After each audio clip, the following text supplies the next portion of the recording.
Hi there, I'm Coach Kenneth. And I'm Coach Victoria. And in this video, we're going to be talking to you about I just want another chance with my ex. Something that many of you are thinking. It feels like the only thing that matters when you're going through a breakup is just getting one more opportunity to get in front of them, to try and turn it around and try and repair things. And when you feel like you have no shot at it, it just leaves you feeling very hopeless and depressed. Mm-hmm.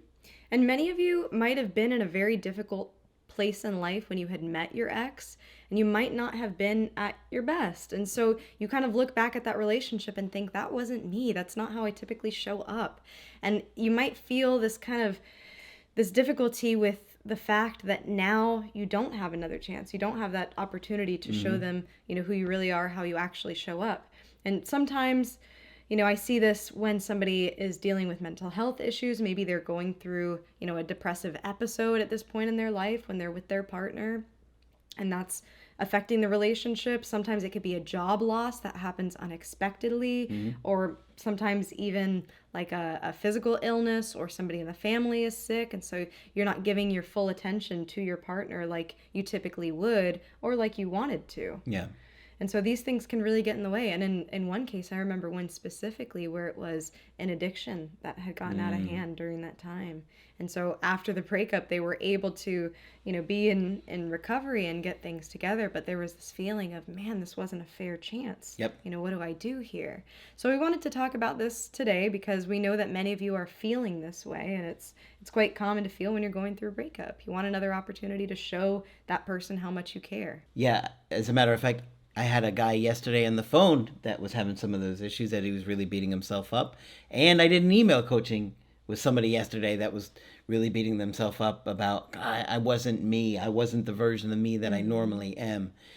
So it could be really tough. When you have this thought, it also tells me that you know that you can do better for yourself. You know that you haven't reached your full potential. You know that you didn't show your full potential. And you can also visualize the person that you want to be.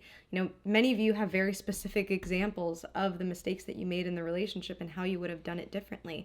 I don't even have to go through that with many of you because you already know and you can tell me. Right? And a lot of you guys have heard it at the breakup. Yeah, that too. Too. And sometimes there's a pretty long list, right? And you're just like, ooh, I know I did that wrong, or I didn't even realize I did that one wrong. Right.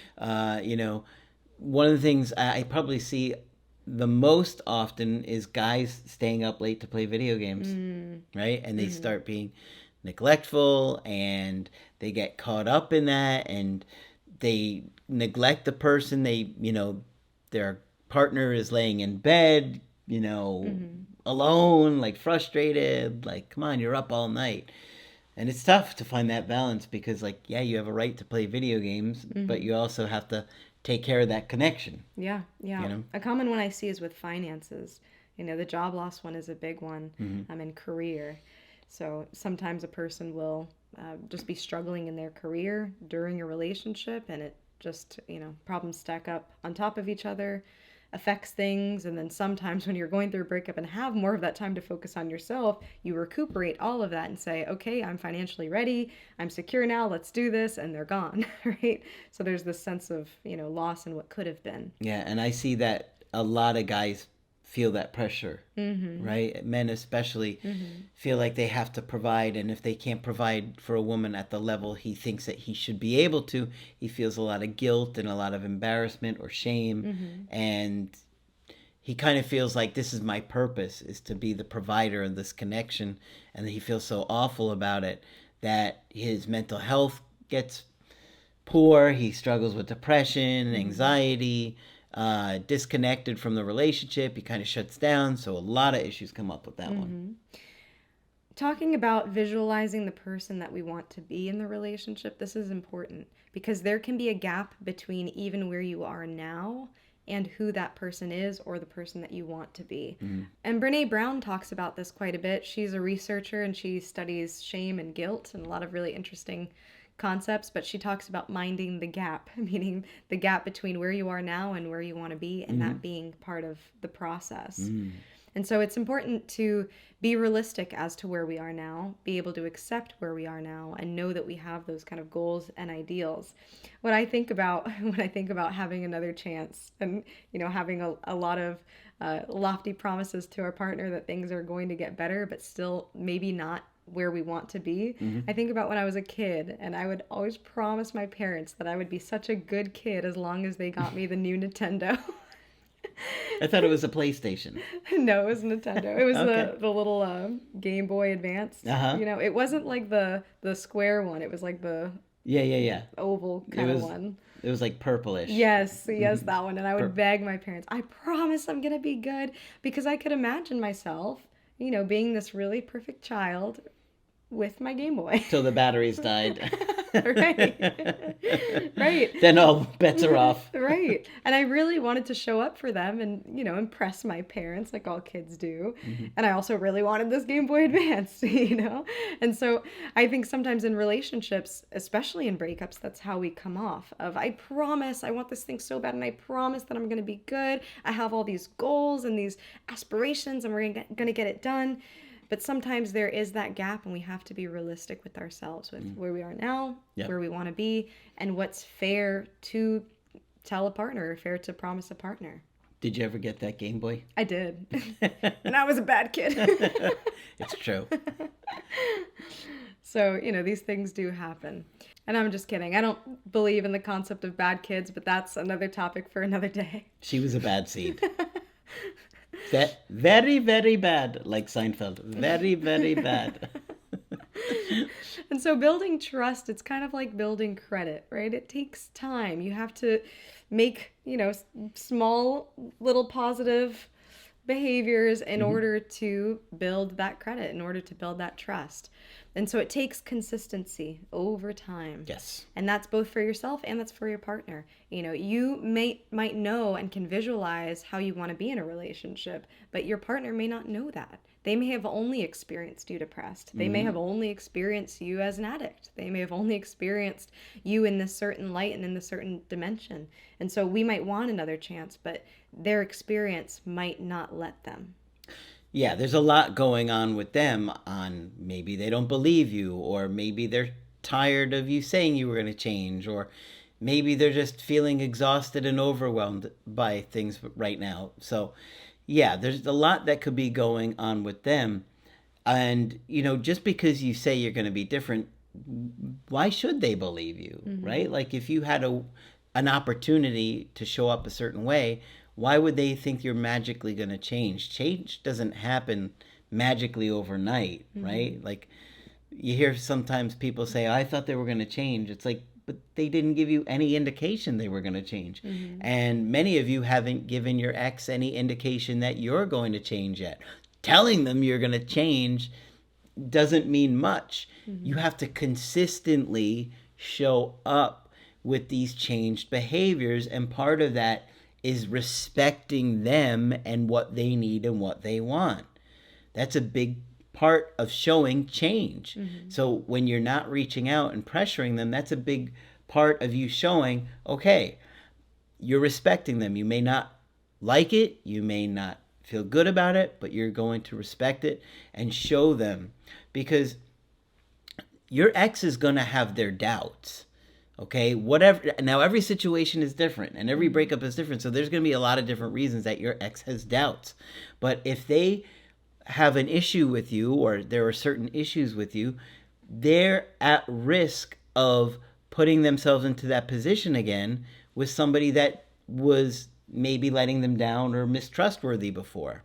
So they could be disappointed again, right? They could be disappointed a second time by giving you another chance. Unfortunately, many of you guys don't stick to doing the work. We say put yourself on probation for 9 months. But many of you guys get your ex back, don't put yourself on probation, and then you wind up in a second breakup.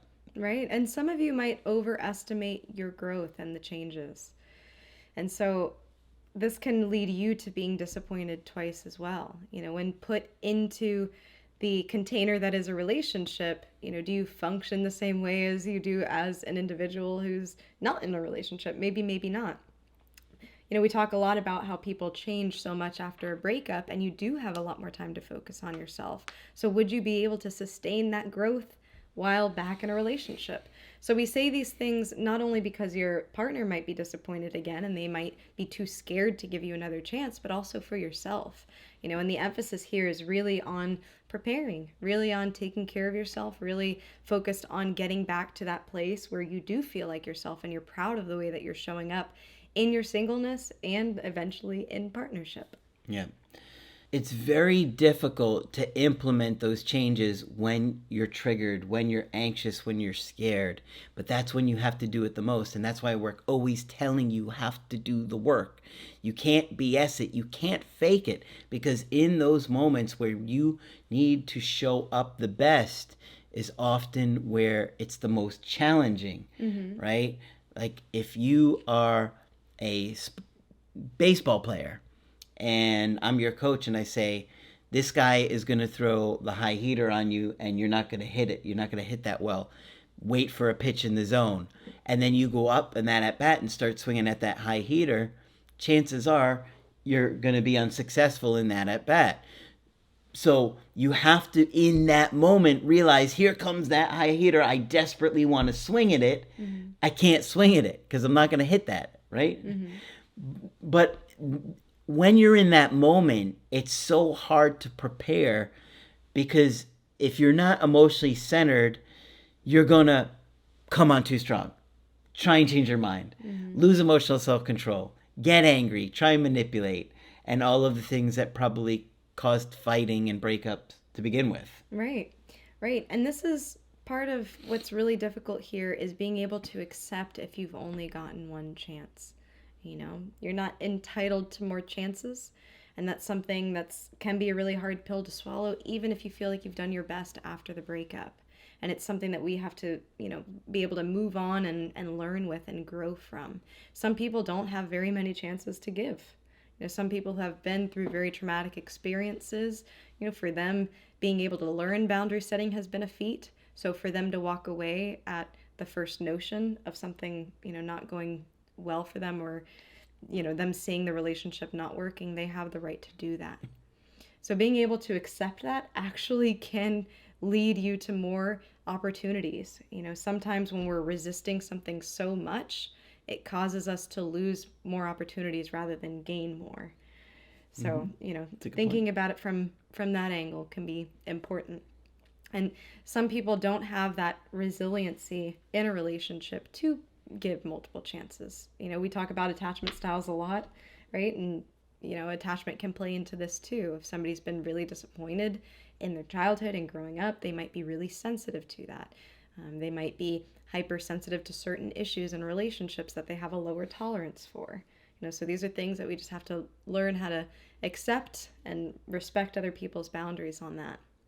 And we also have to respect someone's attempt to self-preserve, right? If somebody's feeling unsafe, we got to let them have that and give them the space that they need. It's challenging and it is tough. And so many of you guys doubt that you'll hear from your ex again. And that really kills your motivation. And we just released a video on Breakup Essentials about that. And not feeling motivated and no contact. So go check that one out because it's a really good one. I really believe you want to prepare like you have one more chance. What would you do if you had one more chance with your ex coming? How motivated would you be? The problem is you don't know when that chance may come. And many of you think just because you haven't heard from your ex in 2 months that they're not going to reach out. I see exes reach out after 6 months all the time. Sometimes after years. Now, I'm not telling you to put your life on hold. I always have to say it because some people are going to be like, hey, I'm not putting my life on hold. No, I'm not telling you to do that, okay? But live your life in a way that you're preparing your growth to turn it around in the healthiest way possible. And great, if you've got 5 months, 6 months to change and to really grow, you can really blow them away when they do come back. Right. And it's important to know what to focus on, right? You don't prepare by obsessing over, whether you're going to win them over or get another chance or succeed or fail. You prepare by looking at the things that you need to do. Mm-hmm. The analogy I have, it's kind of like preparing for a test, but only obsessing over the details like where the test is going to happen, how many questions it has, who's going to be in the cover room. of the artwork of the book. Right, versus actually studying the things that you need to. So in this case, being able to reflect on the relationship, being able to reflect on, okay, well, maybe there was a depressive episode. Was there anything that triggered it? What can I do to be more resilient in my own mental health? Yep. So looking more at the deeper core of these issues to help not only your relationships, but ultimately you in the long run. That's true. Because that work pays off regardless of what happens with your ex. Mm-hmm. You can keep watching where they're at, what they're doing, their stories, how many times they've logged on and off, who they're talking to. Ultimately, it's a waste of time. At some point, they're going to reach out or they won't reach out.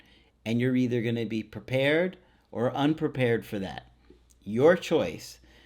But time and time again, I can tell you as a coach, the people that are working the hardest in no contact, they're in therapy, they're maybe in AA, they're doing the creative healing course or the workbooks every day, asking those difficult questions, processing the breakup. They're getting a lot further than the people that are just watching to see where their ex is at. Right. I understand the urge to do it, believe me, but it's not helping you. And it's not helping you give your mojo back, which we just talked about in another video, right? Right. And so we know that you want another chance at this. Trust the timing, trust you being able to put that work in yourself. Sometimes we want a chance immediately, and that is not the most opportunistic time for us because we're not prepared or not as prepared as we think we are. So I think moral of the story is work on yourself as it is in every video. The end. Exactly. It will pay off. Get past the no contact videos. Trust us, it will pay off. Okay.